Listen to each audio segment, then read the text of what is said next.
Movie की शुरुआत होती है नदी किनारे। पत्थर के पीछे छिपा लड़का सांस रोक कर बैठा है और देखता है कि पानी के बीचों बीच एक नंगी डरावनी औरत अचानक प्रकट होती है। उसके लंबे सुनहरे बाल और संगमरमरी बदन ने गांव वालों को अपनी ओर खींच लिया। औरत ने धीरे धीरे कदम बढ़ाए और गीली ठंडी पप्पी लेते ही गांव वाले के हाथ से तलवार छूटकर गिर गई। पानी के नीचे हम उस औरत के बतख जैसे पंजे देखते हैं। अगले ही पल वह औरत लड़के की ओर घूमकर देखी। लाल चमकती आंखें मानो किसी अनहोनी की चेतावनी दे रही हों। जैसे ही दोनों पानी में गायब हुए लड़का डर गया और वो घबराकर भगवान को याद करने लगा। अगले ही पल एम्मा नाम की क्यूट लड़की सामने आती है। लड़की उसे चिढ़ाते हुए किस करती है, लेकिन अगले ही सेकंड उसके मुंह पर गंदा गोबर मल देती है। ये लड़की जो आज मजाक में उसे चिढ़ा रही है, भविष्य में उसकी किस्मत पूरी तरह बदल देगी। अचानक गांव से शोर की आवाज आई। लड़का वापस भागा और उसे एक दिल दहला देने वाली खबर मिली। लड़ाई में उसके बाप ने बंदी बनने की बजाय आत्महत्या कर ली। उसी वक्त आसमान से बर्फ के टुकड़े गिरने लगे और दुश्मनों का राजा मारा गया। पासा पलट गया और उनके गांव को जीत मिली। उसी रात कबीले वालों ने राजा का अंतिम संस्कार किया और अब लड़के के दादा गांव का राजपाट संभालेंगे। और जब लड़का बड़ा होगा तभी वो सरदार की गद्दी पर बैठेगा। सीन शिफ्ट होता है 15 साल बाद। वो लड़का अब जवान हो गया। जंगल में उसने देखा कुछ गुंडे मवाली लोगों ने अम्मा को पकड़ रखा था। राजा को देखते ही बदमाश थरथरा कर भाग खड़े हुए। कैमरा शिफ्ट होता है गांव में। दादा मरने की कगार पर थे, इसीलिए सेनापति ने चाल चलकर सत्ता हथिया ली थी। दादा ने इच्छा जताई कि उन्हें उनके बेटे की कब्र के पास गाड़ा जाए। दादा की अंतिम इच्छा पूरी करने के लिए लड़के ने पिता की कब्र खुलवाने का आदेश दिया। गांव वाले जैसे ही कब्र खोदने लगे, गांव की तांत्रिक चीखती हुई आई और चिल्लाई, मत छूना इसे, इसका बहुत बुरा अंजाम होगा। मगर लड़के ने उसकी बात को बकवास समझा और बिना सोचे समझे कब्र खोल दी। जब ताबूत निकाला गया, लड़के ने पत्थर के पीछे एक डरावनी चीज देखी और फिर ताबूत के अंदर का नजारा देखकर तो सबके होश उड़ गए। अंदर इंसान की हड्डियां नहीं बल्कि कुछ और ही था। ये देख सेनापति बोला कि सरदार एक राक्षस था, इसलिए लड़के को मार देना चाहिए। सेनापति के दबाव में आकर मीटिंग में डिसाइड हुआ कि अगर लड़के ने 7 दिन में पिता की असली लाश नहीं ढूंढी तो गांव का राजा सेनापति को बना दिया जाएगा। घबराया हुआ लड़का सीधे डायन के पास पहुंचा और अपने पिता की लाश के बारे में पूछने लगा। तांत्रिक ने भारी सांस भरते हुए सच बताया, तुम्हारे पिता ने जंगल की देवी से सौदा किया था, उनकी लाश अब उसी के पास है। अगर उसे ढूंढना है तो एम्मा से बात करो। ये राज की बात एक औरत ने छिपकर सुन ली। वो दौड़कर सेनापति के पास गई और सब उगल दिया। सेनापति ने तुरंत लड़के का पीछा कराने के लिए अपने आदमी लगा दिए। सुबह होते ही लड़का और एम्मा जंगल में घुस गए। नदी के पास पहुंचकर एम्मा ने लड़के को बचपन का मजाक याद दिलाया जब उसने किस करने के बहाने उसके मुंह पर गोबर लगा दिया था।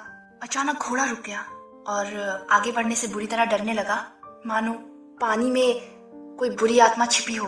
एम्मा ने फुसफुसाकर बताया, ये नदी मरमेड यानी जलपरियों के आंसू से भरी है। सेनापति ने जंगल उजाड़ दिया तो जलपरी गायब हो गई। लड़के के दिमाग में 15 साल पहले देखी लाल आंखों वाली जलपरी की डरावनी यादें जिंदा हो उठी। अगले ही पल एम्मा ने घोड़े के कान में मंत्र फूका तो घोड़ा नदी में आराम से चल पड़ा। नदी पार करते ही एम्मा को जंगल के अंदर किसी की कराहने की आवाज सुनाई दी। दोनों आवाज की तरफ दौड़े। तभी एम्मा को मिट्टी में धंसा लोहे का क्रॉस मिला। जैसे ही उसने क्रॉस उखाड़ा, मिट्टी से लाल खून बहने लगा। ये देखकर एम्मा घबराते हुए चिल्लाई, चलो अभी यहाँ रुकना खतरनाक है। जैसे ही दोनों वहां से निकले, मिट्टी का ढेर धीरे धीरे उठने लगा और एक डरावना क्रिएचर जंगल की धुंध में गायब हो गया। जब सेनापति के आदमी पहुंचे, उन्हें जमीन पर सिर्फ क्रॉस मिला, लेकिन वो एम्मा का पीछा करते हुए आगे बढ़ते रहे। आखिरकार दोनों अपनी मंजिल पर पहुंच गए। सामने एक विशाल काली गुफा थी, जैसे किसी राक्षस का खुला मुंह। अंदर घुसने से पहले एम्मा ने सूखे फूलों की माला देते हुए कहा, ये ताबीज है, इसे पहन लो। और मशाल जलाकर दोनों गुफा के अंदर घुस गए। गुफा की दीवार पर एक विशाल पेंटिंग बनी थी जिसमें जंगल की देवी और नाग देवता की कहानी थी। एम्मा ने बताया कि जंगल की देवी को नाग देवता से प्यार था और उनके अजीब बच्चे पैदा हुए। तभी अचानक पीछे से सरसराहट की आवाज आई। उन्हें पता चला कि सेनापति के आदमी यहाँ तक पहुंच गए थे। जैसे ही वो हमला करने वाले थे, तभी एक आदमी ने अंधेरे में हलचल सुनी और अकेला चेक करने चला गया। गुफा में अजीब सी हलचल हुई सुनी। अगले ही पल उसकी चीख गुफा में गूंज उठी। दूसरा आदमी दौड़ा तो उसके सिर पर खून की बूंदें टपकने लगी। उसने ऊपर देखा तो सन्न रह गया। अंधेरे में एक आंख वाला जायंट क्रिएचर खड़ा था। क्रिएचर को देखते ही गुफा में अफरा तफरी मच गई। धक्का मुक्की में लड़का चट्टान के किनारे से फिसल गया और गिरते समय एम्मा का पैर पकड़ लिया। जैसे ही वो ऊपर चढ़ने की कोशिश कर रहा था, एम्मा का मोजा उतर गया और उसके बतख जैसे पैर सामने आ गए। एम्मा का सबसे बड़ा राज अब पूरी तरह खुल चुका था और लड़का खाई में नीचे गिर गया। क्रिएचर से अपनी जान बचाने के लिए गुंडों ने जान बचाने के लिए एम्मा को क्रिएचर के सामने धकेल दिया, लेकिन क्रिएचर ने उसे सूंघा कर कहा, तुम मेरी जाति की हो, मैं तुम्हें चोट नहीं पहुंचाऊंगा। सीन शिफ्ट होता है। अजीब सी सुरंग में चारों तरफ लाल चमकते पत्थर और बीच में ढेर सारा खजाना। एक मोटी बकरी लड़के को घूर रही थी। लड़के को अपने पिता की तलवार मिली। जैसे ही उसने तलवार उठाई, चारों ओर से खड़खड़ाहट की आवाज आने लगी। लड़के ने मुड़कर देखा तो एक कोने में मिस्टीरियस औरत बैठी थी जो सूत कात रही थी। उसने जैसे ही लड़के को पुकारा, लड़का समझ गया कि यही जंगल की देवी है। देवी ने सच बताया, तुम्हारे पिता ने बाहरी घुसपैठियों को रोकने के बदले अपनी जान का सौदा किया था। इसलिए मूवी की शुरुआत में राजा युद्ध तो जीत जाता है लेकिन मारा जाता है। और उसने पिता की लाश लौटाने के लिए 2 शर्त रखी। पहली, जंगल को नुकसान पहुंचाने वाले को लाना होगा। दूसरी, एम्मा की रक्षा करनी होगी, क्योंकि वो इंसानों और जंगल को जोड़ने की आखिरी कड़ी है। लड़के ने वादा किया वो उनकी दोनों शर्त पूरी करेगा। और उसी वक्त देवी ने उसे गुफा के बाहर फेंक दिया। सीन शिफ्ट होता है एम्मा पर, जिसे गुंडे मारने ही वाले थे। तभी लड़का बिल्कुल सही समय पर पहुंचकर एम्मा को बचा लेता है। दोनों ने रात गुफा में गुजारी और एम्मा के परिवार के बारे में पूछा। एम्मा ने रोते हुए बताया, माँ ने मुझे बचपन में छोड़ दिया। सौभाग्य से मुझे एक डायन ने उसे पाला, लेकिन इंसान हमेशा मेरे पंजों को गलत नजरों से देखते हैं। एम्मा को दिलासा देने के लिए लड़के ने अपना पैर उसके पास रखा और कहा, अलग होना बुरा नहीं होता। दोनों धीरे धीरे करीब आए और जिस्म की गर्मी एक्सचेंज करके सो गए। कैमरा हमें दिखाता है सफेद बूढ़ी बकरी दोनों पर नजर रखे हुए। अगले दिन लड़का एम्मा को वापस कबीले में लेकर लौटा। उसने दावा किया कि उसे गुफा में अपने पिता की लाश मिली है और सबूत के तौर पर तलवार दिखाई। उसे पता था कि सेनापति लालची है और गुफा के खजाने की तलाश में उसके साथ आएगा। गांव के बाहर निकलते ही लड़के ने पूछा, तुम्हें देवी के बारे में कैसे पता था? सेनापति मुस्कुराया, मुझे सब पता है, एम्मा के बारे में भी। सेनापति ने एम्मा की गौड़मदर को सबके सामने मार डाला और फिर भीड़ के सामने सिपाहियों ने उसे पकड़ लिया और बेरहमी से उसके पंजे सबके सामने उजागर कर दिए। लोगों ने उसके पंजे देखे, जिसे देखकर लोग डर से सहम गए। उन्होंने उसे भयानक चुड़ैल समझ लिया। गौड़मदर की मौत से एम्मा गुस्से और दर्द में चिल्लाई। अगले ही पल काले बादल छा गए, बिजली चमकी और बड़े बड़े ओले बरसने लगे।